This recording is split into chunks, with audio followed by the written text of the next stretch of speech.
Hey everybody, welcome back to G-Dub's Point of View. This is your host G-Dub.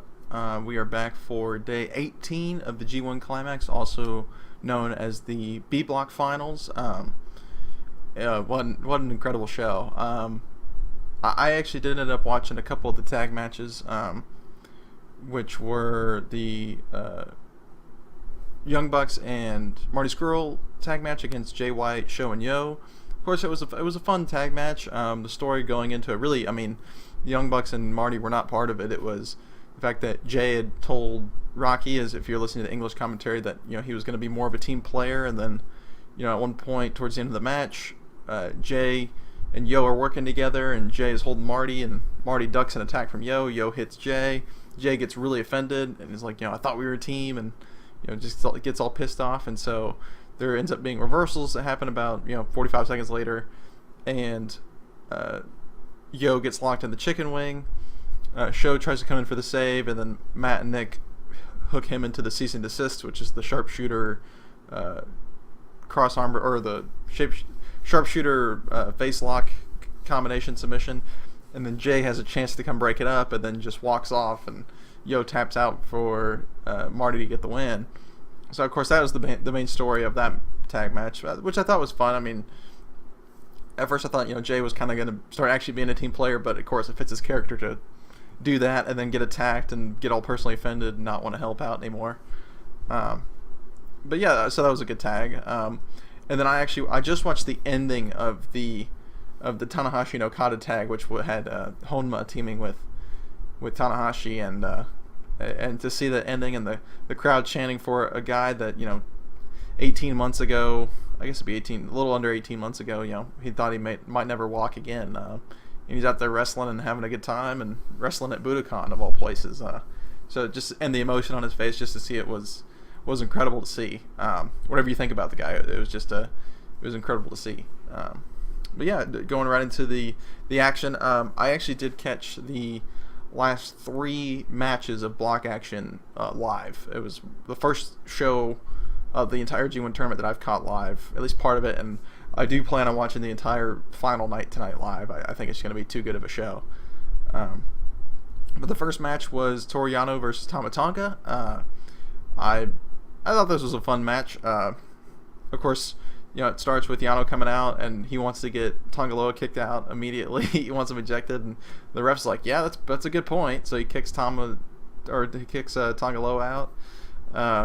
And of course, while Tama's distracted, Yano goes for a roll-up, goes for a couple quick roll-ups, and gets 2 counts. And of course, Tama just goes to work, beating him up, choking him out, throws him outside the ring, starts doing chokes on him, gets back in the ring, showboating. He's just doing super heel Tama at this point. It's it's like impressive how much heat he's getting. And he's just soaking it all in. That's the first person in a while that they introduced him. Tonga Loa doesn't do the introduction. They just let the normal ring announcer do it. And he says Tama Tonga, and there's boos. There's like loud boos. It's the first time in a while I've heard that. The match continues. It looks like Yano might win. And then here come Fale and Tonga Loa coming out, and they're being held back by every ref possible that they have. Red Shoes is there, Tiger's there. I forget the 4th ref's name because Marty's doing the match. And they're trying to hold him back, and then, of course, they're all distracted, and Yano's looking towards the entrance ramp, and Tama goes for a roll-up, or he attacks him from behind. And then is constantly choking Yano in the rope, and every time Marty's like, come on man, you gotta break it, and starts trying to pull him off, and Tama keeps shoving Marty out of the way, and then eventually he goes to yank Tama off and tell him off, and then just completely shoves him almost out of the ring, and goes back to choking Yano, and then the 4th ref gets in to stop him and grabs Tama by his hair and dragging him off. The crowd cheers big for it, and of course Tama gets personally offended, gun stuns the ref. Whoever it is just calls off the match by DQ, so Yano gets the win. And here comes Harold Mage, the new president of Mage, I forget. I don't know how to pronounce it exactly. Big Harold, comes out and he's got all the young boys and all the refs that are still fine, and they take Tama and Fale and Tongaloa and kick him out. And they make an announcement later on that they've been properly removed from the building. So I'm curious as to, especially with the result of the main event, how this works storyline wise. Did they actually get suspended? Because going into tonight, they had a warning that if they interfered in any B block matches, they would get all three of them would be suspended for 3 months. I'm curious as to, because that didn't technically count as interference. I mean, they came out, but they never really interfered at all. Tama just, gun stunned the ref and got DQ'd. But they got kicked out and removed from the premises. So I'm wondering if that counts as them getting kicked out and suspended, or if it's just removal of them for the evening. But yeah, it was a Yano match where he's being full comedy and all the storyline stuff. So it did its job. It wasn't necessarily a good match though. Second match was Juice Robinson versus Hiroki Goto. Of course, they get in the ring, and the first thing Juice does as soon as the bell rings, he starts taking off the cast. And Goto's kind of like, all right, let's do it. Of course, the trainers are probably pissed because they spent all that time wrapping him up and putting the plastic cast on, and Juice immediately takes it off. And gives the little plastic piece to the ref to let him know, hey, it's gone. It's a very sportsmanlike opening. They're doing different holds, and Juice is backing off, saying, all right, let's do this. Of course, Goto's right arm got just mangled by Zack Sabre Jr. in his last match, and that becomes the focal point for Juice. He starts going after it, slamming it down on the mat, attacking it. Great focus. But Juice was pretty controlling early once he took advantage of the arm. And then about halfway through, about the 5-minute mark, there becomes a switch of momentum, and I think both guys balanced their offense really well. And they really started getting the crowd into it by the end. It was a really solid match. Of course, the finish, it was a great finish where Goto hits the reverse GTR, which Juice counters. They constantly are trying to trade moves, and Hiroki's going for the big suplex fake out slam, and Juice is constantly trying to go for a suplex. And then eventually Juice goes for a Pulp Friction, which gets countered. He jumps up there to try and hit it. Goto pushes him down. As Juice is getting up, Goto goes for a mid kick, which Juice catches. He drops the leg, hits the big left hand punch, basically KOs Goto, hits the Pulp Friction, gets the win. It's a huge win for Juice to go out on. He's got a ton of momentum now heading into the fall, winning like 3 out of his last 4 matches or something like that. Or because he started 0-4. And so winning 3 out of the last 5 is especially the last one over another champion, is a great way to roll into his fall schedule, which is going to be busy. I definitely especially it's hard to know. I think his defense in the fall will definitely be Zack Sabre Jr., and I definitely think that match happens at the Long Beach show in late September. I don't think there's any other way you put that, any other place you put that match, and I think you have Zack win. Personally, I don't see anything wrong with Juice, and if Juice wins, I wouldn't be upset in the slightest. But Zack's riding such a wave right now, and been so good this tournament, and so good this year, and to not be a title holder at this point, it doesn't really add up for all the success he's had. But then again, Ibushi's the same way, guys. He was a New Japan Cup winner, been one of their top stars, but he's never won a championship, apart from the junior title and the junior tag title. But yeah, so Zack could always be something like that, but I see him winning one of the championships, especially the U.S. one here pretty soon. But definitely a good match for Juice and Goto both. It was a great match. It was a good match for them to both go out on. But Juice getting the big win and posing with the kids, on the ramp and throwing the belt over one of their shoulders and posing with them. It's hard to be a babyface in the wrestling environment nowadays. And he's so good at it and doing such a great job that this was a good win for him. Third match was killer, which was Tomohiro Ishii versus Sonata. Of course, they had a great opening where they just got after it. I mean, there was no messing around. The crowd was super hot for both of them. Ishii's just been the MVP, and I think even after tonight's performances, I think for sure he's the MVP of the entire tournament. The guy goes out there and elevates, even when the person in the ring with him is a bigger star, he elevates them. And in this case, where maybe him and Sonata are even, he elevates Sonata. It was insane, just to hear the crowd reception for both of them.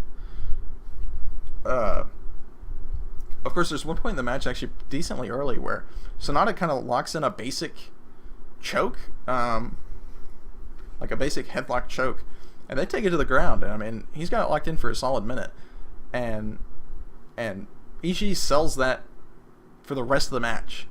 He constantly grabs his neck, grabs his trap. I mean, he's constantly hurt from it.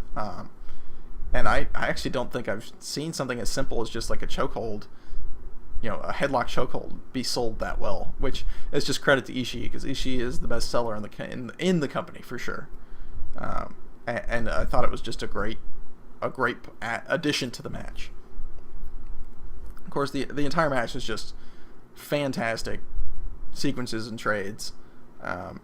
Ishii's just clubbing them, and Sonata's. I mean, to credit to Sonata, I mean, the guy's strikes usually aren't amazing, but he knew he was going against Ishii tonight, and he was like, okay, I got to do it, I got to step up. So he was going after him.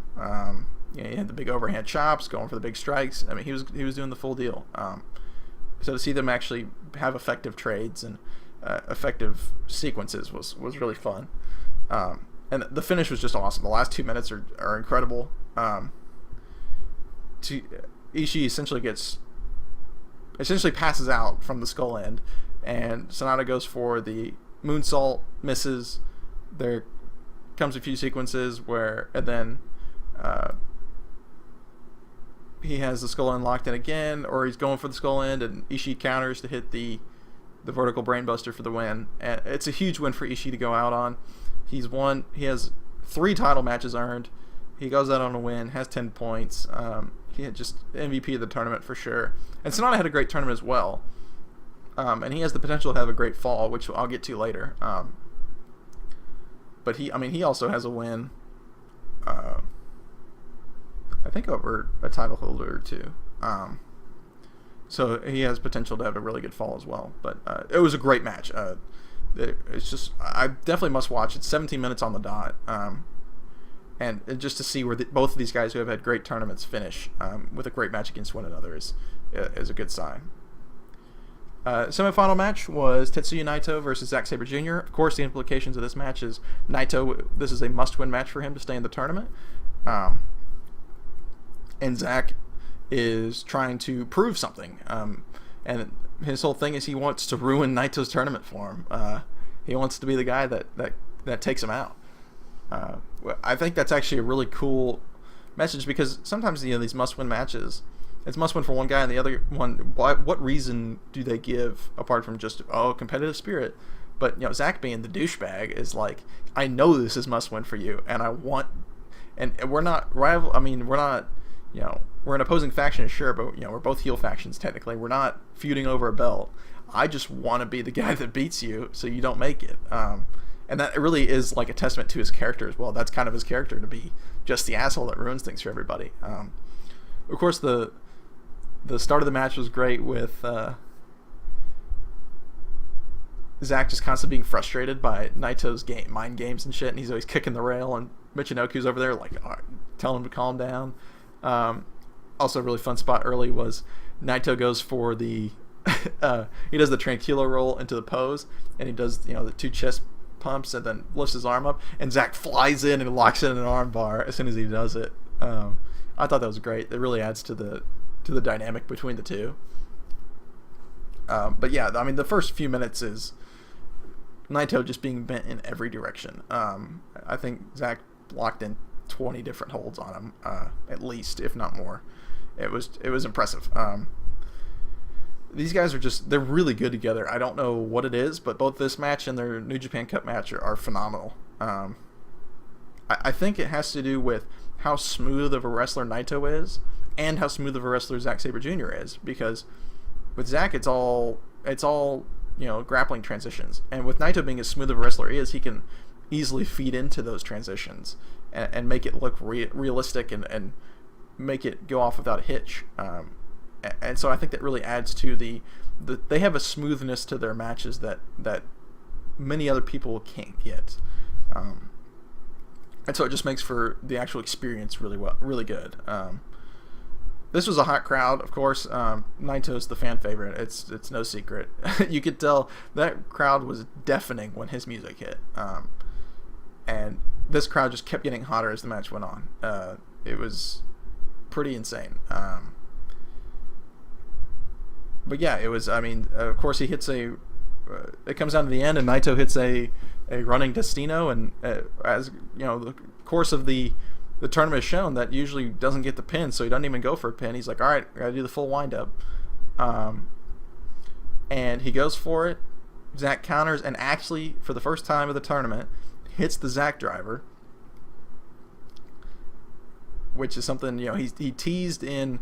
I guess it was the first tag match. It was night 1, first tag match where he won with the Zack driver. It's the last time he's used it, and you knew at some point it was going to come into play. And the fact that he used it and got the pin over Naito and ruined Naito's G1 with it, I thought it was such a great way to tell that story. Zack is such a huge force now in New Japan, and he's a top guy. He is probably the second best. I would say, yeah. He's the second best healer, or second best foreigner. Like, as far as like power, if you want to do power rankings of all the foreigners, of course Kenny's number 1. He's number 2. He's higher than Juice. He has wins over much more important people. He's beaten Okada. He's beaten Naito. I mean, or let's see, he beat Sanada, Ibushi, Naito twice, Tanahashi, Okada. I mean, the only person he hasn't beat is Kenny. Whereas Juice cannot say that.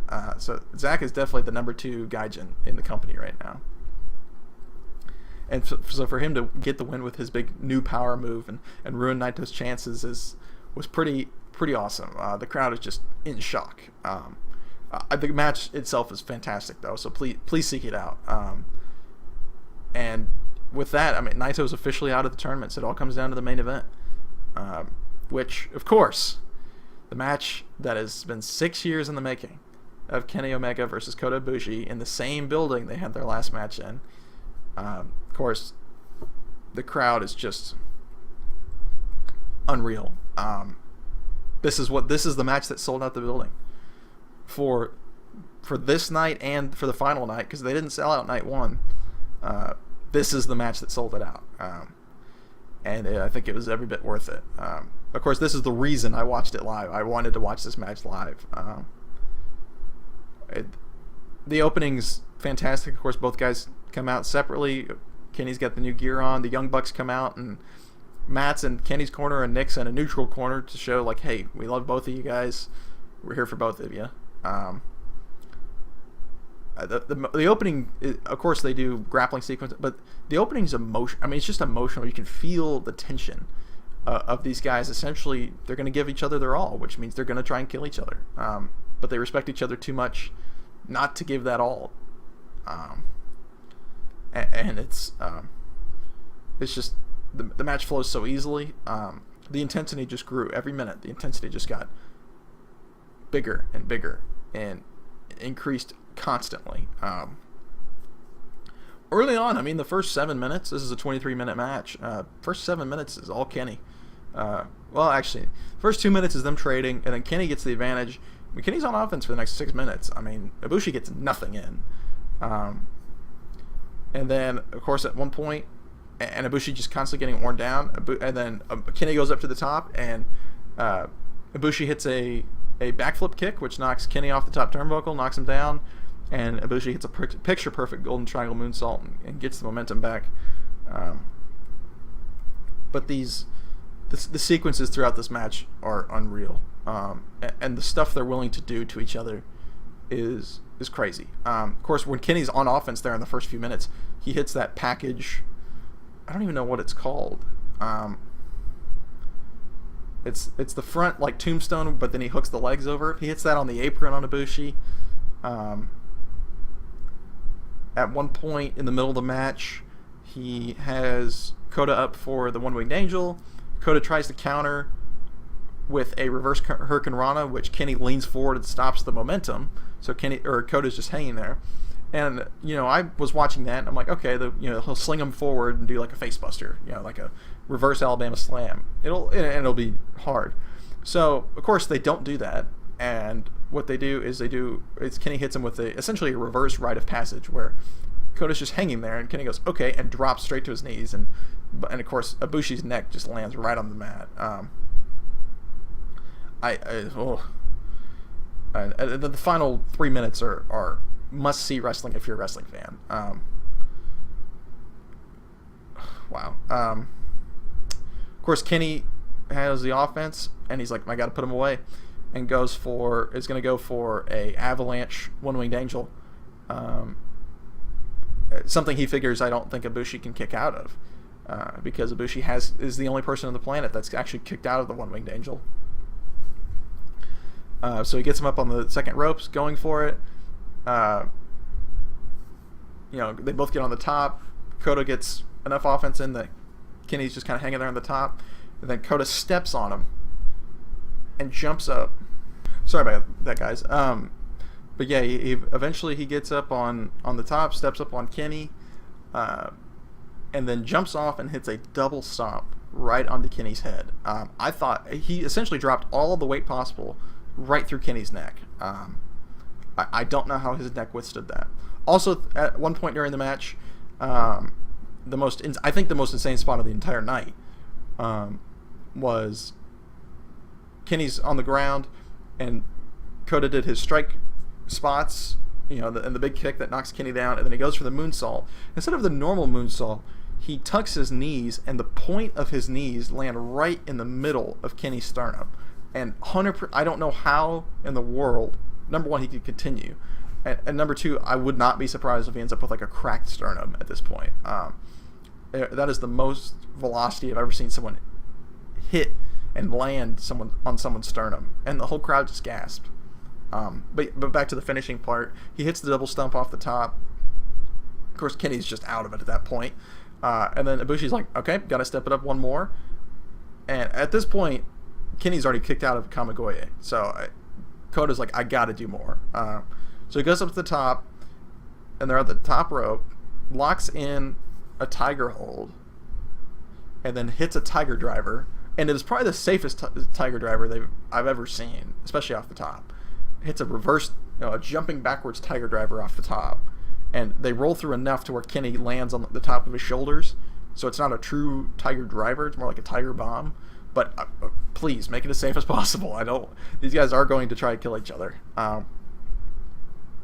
And, of course, he goes for the pin. Kenny kicks out at 2.9. And Ibushi's like, all right, got to do the last one. Eventually gets wrist control, grabs Kenny, hits one more Kamigoye, gets the pin. Ibushi, because of all the tiebreakers, because there's 4 people tied at 12, Ibushi, with wins over all 3 of them, is sent to the finals against Hiroshi Tanahashi. You owe it to yourself to watch this match. It's unbelievable. If you want to look at this entire tournament for a match that has the most storytelling, this is it. Of course, you knew it was going to be it from the time it was announced, but this was it. The emotion and the storytelling is unreal. Of course, there's people that will complain about the lack of selling. My only issue with the lack of selling is at the end, when they're all kind of walking off, and Ibushi's selling more than Kenny is, and Kenny's the one that lost and got hit with all the big moves. But throughout the match, the whole point, there's points where they're both known as stamina guys. Like, they're both, Kenny's the guy that's gone 60 minutes. I mean, he's the stamina guy. And Ibushi's known to have long matches as well. And the whole point is they don't want to fight because they know they're going to try and kill each other. And they're going to have that resilience against each other. So it was part of the story was how the match played out. So I don't have a problem with the actual match part. But it was after. The post-match did bother me, though. but yeah, Kota Ibushi is now in the finals against Hiroshi Tanahashi, which again, it'd be a killer match. It's a rematch from last year November, where they had a insane Intercontinental title match, which is of course the show that Tanahashi won and Jay White came back and challenged Tanahashi for Wrestle Kingdom. But wow, I mean, this is an incredible show and an incredible main event. But yeah, now I have to look at the fall a little bit. Of course, Kenny, he has 3 losses. Ibushi's not going to challenge him for the title. I doubt it.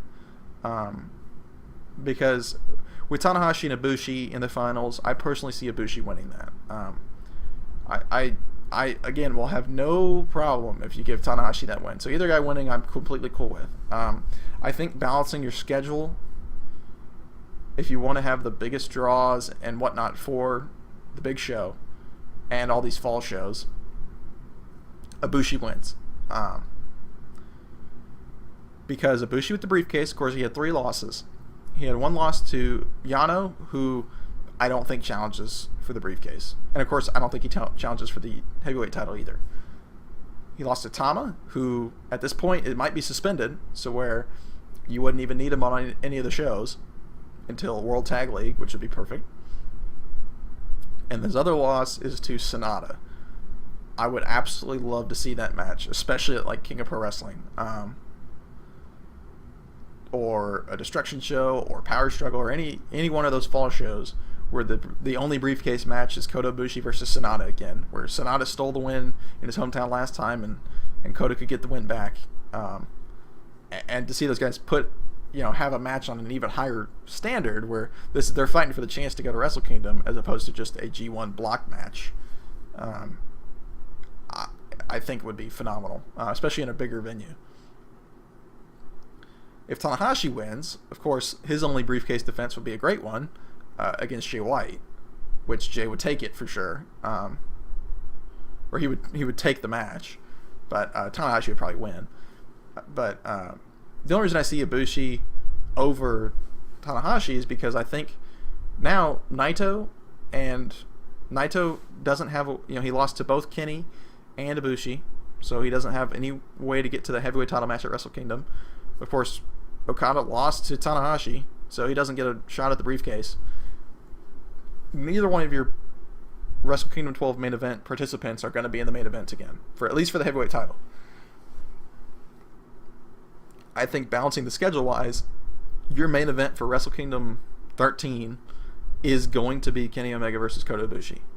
I think there's one more. Of course, at this point, Ibushi's now 3-0 in singles matches against Kenny, and what a better way to show that Kenny Omega is your ace than having him vanquish the only guy he's never beaten in a singles match on the biggest stage possible, and his best friend. And I think Ibushi would try to find a way to moonsault off of the Titantron. I think that's how you load up your schedule. And so you have the Ibushi Sonata briefcase match, and you have the Kenny Omega Tomohiro Ishii title match. You have both of them win. And then, Tanahashi can get into a good program. Naito, I don't know what you do with Naito. ZSJ gets in a good program and hopefully wins a title. Okada, of course, hopefully has some route, because you have to bring back Chris Jericho. I don't know who faces Chris Jericho again, especially at Wrestle Kingdom, or if someone beats him before it, just to get the title off and Jericho doesn't have to work Wrestle Kingdom. And there's so many scenarios, but I'm so looking forward to the show tonight. Of course, it's going to be a fantastic match between Ibushi and Tanahashi. You have Rey Mysterio coming back for another match, which I don't know who he's facing. I would assume the schedule gets announced at noon Japan time, which I believe is somewhere. It's early, I think, I think it's late tonight. I'm on Central Time. I think it's like 8 or 9 o'clock tonight Central Time. I would assume it's a singles match against Marty Scurll, just based off what they were building off of. I guess it was Dominion, or Long Beach or something like that. But it could just be a tag match, whatever. I personally would expect some type of video or appearance. I don't think appearance because he has a concert, but some type of video or even not even a video, but even a challenge from someone to Jericho. I think Jericho is involved somehow in the show tonight. Whether he's sending a video out challenging someone, saying I'll beat your ass, or someone gets on the mic and challenges Jericho, and then that could be settled at a later date. And I think it would be awesome. I don't know if it'll be possible, but if you have something similar to last year, of course, which was the big surprise of Shibata coming back and letting everyone know, he was okay. I don't know if it's too soon or not, but I would love to see, especially because he's not, Naito's not in the final at all. I mean, he's probably just gonna have a tag match. I would love to see an appearance from Hiromu, but he might still be, bedridden in the hospital. But I would love to, if it's possible, see an appearance from Hiromu. But the show tonight's gonna be great, and I expect a fantastic G1 final, and I do expect to see the Golden Lovers main event Wrestle Kingdom. But that'll do it for this video. So thank you guys so much if you made it to this point. I appreciate all the support on all the videos lately. We got one more show to go through. I'm gonna be staying up late here in Texas watching it. It's gonna be a great show. I'm so excited to see the result and to see how the fall schedule lays out, and take have a month break from watching a ton of New Japan action. Even with how great it is, sometimes it's good to have a break. But again, thank you guys so much for watching, and I will hopefully see you guys tomorrow for my review of the G1 final.